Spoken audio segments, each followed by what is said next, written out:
저번에 12국기에 대해 대충 전체적인 소개를 했는데 이번에는 좀 더 자세한 매력적인 세계관을 더 훑어보겠습니다. 이번에 나오는 많은 설정과 용어 설명에는 스포일러가 포함될 수 있습니다. 스포일러가 없는 소개는 전의 영상들을 참고하시면 되겠습니다. 본편을 즐기신 후에 보시는 것을 추천합니다. 그럼 바로 시작합니다.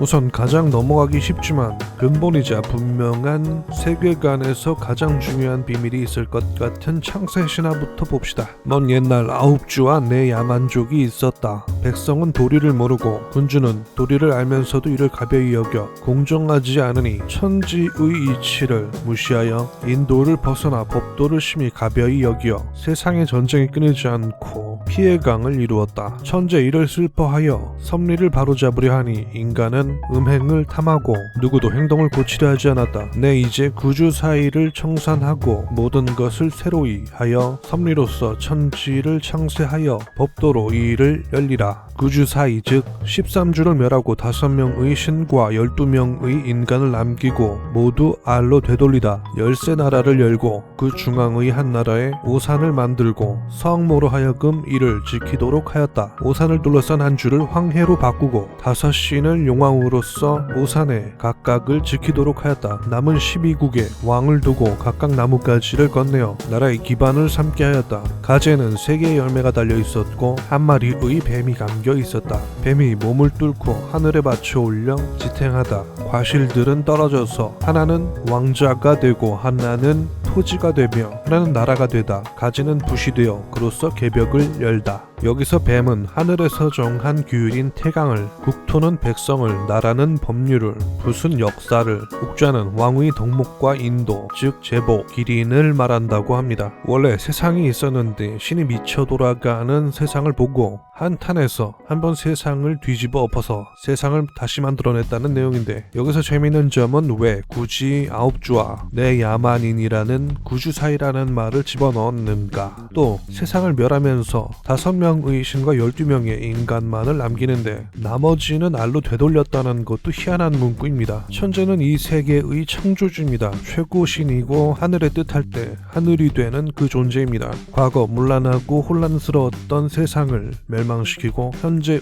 12국기 세계를 만든 장본인인데 그 누구도 그 모습을 보거나 만난 적이 없다고 합니다. 12국에서 기린이 왕을 정하거나 왕이 실정해서 기린이 실도의 병에 걸리거나 하는 등의 각종 시스템을 만든 인물인데, 이게 보다 보면은 조금 이상한 부분이 있습니다. 소설에서도 직접 언급이 되는데 상황과 맥락과는 관계없이 하늘의 뜻이라고 하는 태강의 문구에 집착하는 모습을 보입니다. 과정과 이유, 인도보다는 결과만을 보고 태강의 문구에 맞는지 안 맞는지만을 따지는 듯한 이상한 위화감이 있습니다. 작중 주인공인 요코가 직접 위화감과 의구심을 느끼는 묘사가 나오는 걸로 봐서는 개인적인 추측으로 언젠가 룰을 깨부시는 역할도 하지 않을까 하는데, 일단 작가가 책을 안 내고 있는 데다가 나이가 나이다 보니까 영원히 그런 전개를 못 볼 수도 있겠습니다. 직접 언급된 태강의 문구들, 그러니까 무조건 지켜야 하는 하늘의 뜻 일부는 다음과 같습니다. 천하는 인도로서 다스려야 한다. 욕한데 백성은 학대하지 마라. 전란을 삼가라. 세금과 법령을 무겁게 하지 마라. 백성을 희생되게 하지 마라. 백성을 사고 팔지 마라. 공공토지를 비축하려고 하지 마라. 돌을 닦고 덕을 쌓아라. 만민의 안녕을 국가의 행복으로 하라.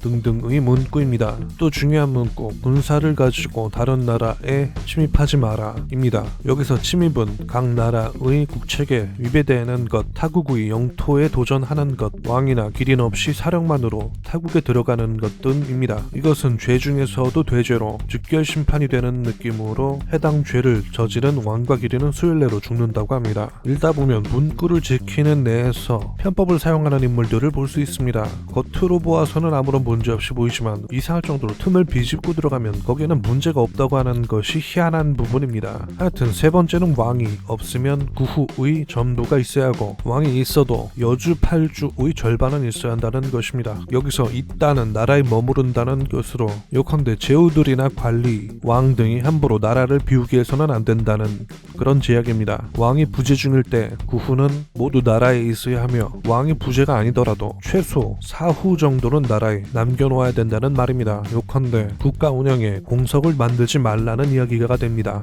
다음은 자국의 기린에는 호적이 없다입니다. 기린과 왕에게는 호적이 없으며 이로 인해서 혼인을 맺을 수도 없는 모양입니다. 몰랐는데 혼인에 대한 제약도 있었습니다. 자녀를 원하는 자는 같은 리의 혼인한 부부여야 하며 혼인하는 자는 반드시 그 나라의 남녀여야 한다 라는 이야기입니다. 이 세계에서 자손은 나무에서 열리므로 이를 위해서는 반드시 국민끼리만이 혼인을 맺을 수 있고 그래야 부부가 되고 부부여야 나무에서 띠를 묶고 기도해서 나무에 아이가 달린 열매를 맺게 할 수 있는 것입니다. 다음, 왕은 그 나라의 출신이어야 한다. 예를 들어서 경국 왕은 경국 출신이어야 한다는 것입니다. 출신만 충족된다면 성별, 출신, 호적 등의 유무는 상관이 없습니다. 왕은 혼인할 수 없다. 왕은 혼인을 할 수 없으니 당연히 자손을 가질 수 없습니다. 다만 왕으로 임명되기 전에 이미 결혼을 했었다면 아이를 받을 수 있는 모양입니다. 신적, 선적 혹은 100 이상의 벼슬을 가진 자가 아니면 허해를 건널 수 없다. 5강의 문을 열 수 있는 것은 기린,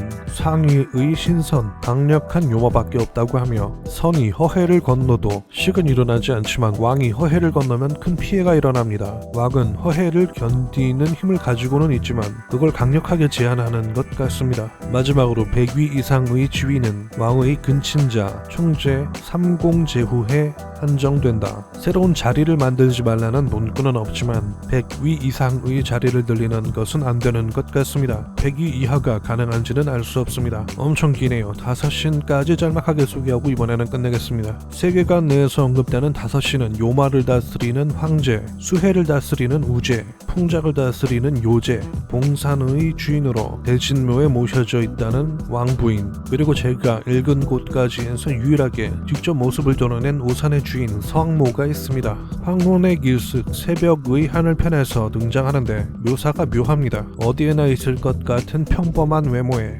눈매에는 초점이 없고 무기력한 느낌이며 대국의 흑기린을 복내에서 데려오고자 하늘의 뜻에 어긋나는지 아닌지를 물으러 갔을 때 짧은 문답으로 뭔가 인간미가 없다고 할까? 역시 기존 묘사처럼 인간의 고통이나 목숨, 사정보다는 그저 그를 잃는 것처럼 무미건조한 모습을 보입니다. 개인적으로는 상당히 흥미로운 장면이었는데 여러 의미로 의미심장했습니다. 어쩌다 보니 창세신화 천재 5신 세계관의 규율을 설명하는 편이 되었습니다. 기본 설정을 끝내야 내용이나 인물들 소개를 할 텐데 이모 하여간 그렇습니다. 재밌게 보셨으면 좋겠습니다. 설정 덕후라서 전 매우 재밌었거든요. 그럼 바로 마무리합니다. 봐주셔서 감사합니다.